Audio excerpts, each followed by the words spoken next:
Hello, hello, hello. How's everybody doing? Welcome to Crypto Weekend Watchlist. We are live here with none other than Jacale. How are you doing today, Good. Jackson? How are you today, Amy? I'm doing well. And Amma Jamma, of course. We're going to let Jacale start out today. We'll pop up his chart and have at it. Yeah, so I would first like to introduce the Pookie indicator that I believe will be available to everyone. I don't exactly know how we're going to dish it out and whatnot, but this is the Pookie indicator. It's much been everyone's been looking forward to it, so this is just a little sneak peek at what it looks like. Super easy to use, super easy to use and watch. But I did want to quickly cover our Doge play that we threw on at the end of last week's Crypto Weekend watch list. If you would have sniped the very bottom, and all I did was say if it comes into this area, I would be comfortable longing this. If you would have sniped the very bottom and sold the very top, right, which is not super reasonable, but you would have had a profit potential of 42%. And essentially, if you would have bought in this yellow square, which was our buy entry, you would have made upwards of 30%. Even now, we're approaching those highs that we saw a couple days ago on the 21st. But yeah, I just wanted to quickly go over that. We also had an ADA play out there. However, I cannot find that chart for the life of me, and I don't know why. It's like ADA isn't on Gemini anymore for TradingView, which is odd. But yeah, that ADA play also hit our target of 4% or whatever it was. It wasn't a whole bunch, but yeah, just wanted to quickly update Cardano and our Doge swing play from last week. Oh, you're on mute, Amy. It's like last fall when, we had our Crypto Weekend watch list with Doge. It's like I'm having flashbacks of massive Doge entries here. So I've got a couple charts pulled up. Crypto's been pretty bullish for the last week or so. Sorry, I got to put on my glasses. And to be honest, I'm expecting a little bit of a pullback at some point. Part of that is just the logistics of the charts. And I think the other part is after being so bearish for so long, it takes a while to shift from that mindset. I mean, it's psychology of trading, to be honest. Axis one, we had an alert out on the Discord. AXS, it's moved 15% today, which is interesting to me. It was actually just at 16, but it's pulling back a little bit. What I'm looking at here, just on the hour chart, super simple. Let me put on like the 15-minute because I'm going to give you some like more leverage type entries as well. So with this, honestly, what I'm looking at here is if we have some continuation over 1775 area with a retest, you guys know about me in the retest, we could have a nice entry for continuation. However, this is starting to curl down a little bit. Definitely tighten up consolidation here. I think this might come down and test that lower trend line, maybe a short. If you lose, say, 1680, right around that level, like this blue line, let's pop this line here. So if we lose this area here, taking a short, probably ride that short at least down to 1550 at level, which is a really substantial short. So that's what I'm definitely looking at because it was a front runner today. It's ran a little hotter than most crypto. So it's not going to trade sideways. AXS will either, and mark my words, move 10% more in the next 24 hours or pull back at least 7%. So you're getting a strong move either way because of the push it's had today, 16% in one day. When that happens with crypto, you get a very strong move counterbalancing that or continuation. So we're watching for both those. It's still undecided and sitting in some consolidation at the moment. And then on Bitcoin, we're hanging out in this trend still. This is turning into a kind of I think we've been in this trend for close to a week, maybe now. Definitely quite a while, maybe a couple days because we did have that pullback in between. So, but in general, I mean, Bitcoin is holding on. It's sitting in this trend channel again. Same thing. We're kind of slow rolling some uptrend here. Our high is 21.7. That's a huge point of resistance here.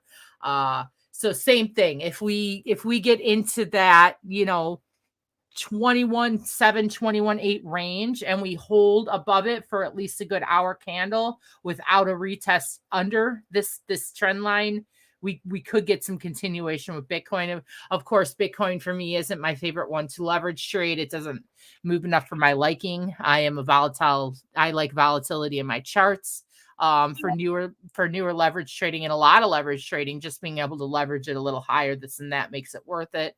So that's a couple that I'm looking at. And SHIB is the last one. We've had a couple really strong moves with SHIB, alerts in the Discord for 10-20%. Another one that is uptrending, and definitely you can see this is kind of a picture perfect on this 15-minute, this descending wedge, and then we broke bullish out of it. And it's actually a really good example of both the descending wedge, the retest, and the 5 steps I talk about for these breakouts. So here's your descending wedge, all right? And on the 15-minute here, you get your impulse move, okay? So this is the first impulse move.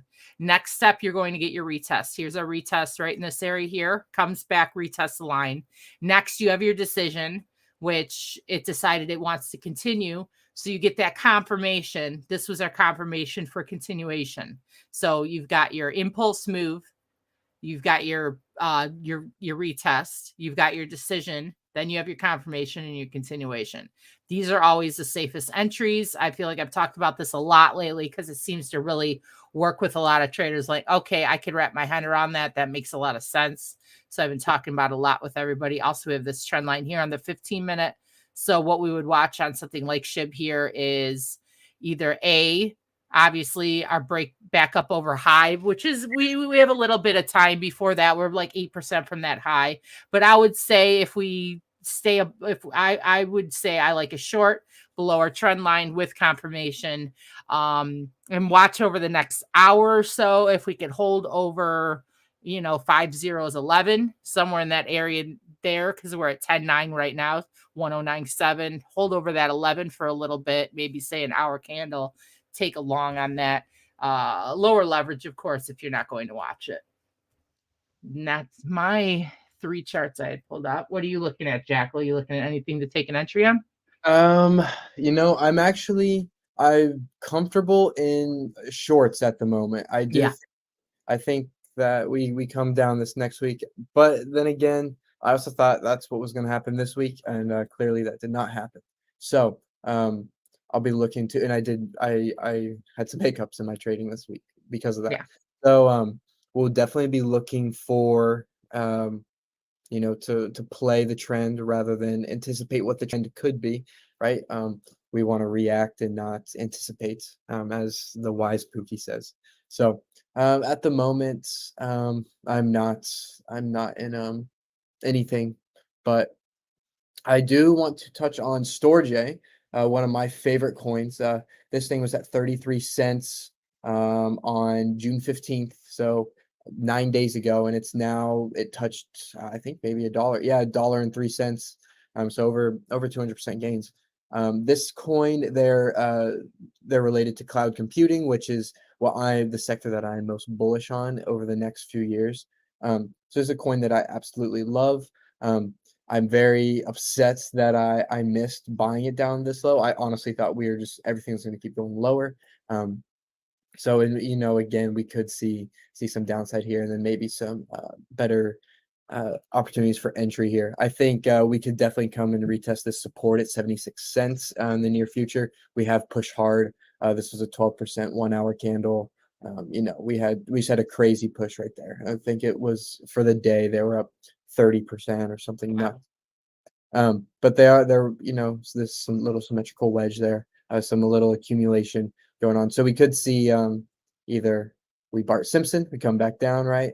Or we trampoline right here, and the longer the trampoline, the longer the launch pad, the higher it goes, right? So I think this is one that I'll play.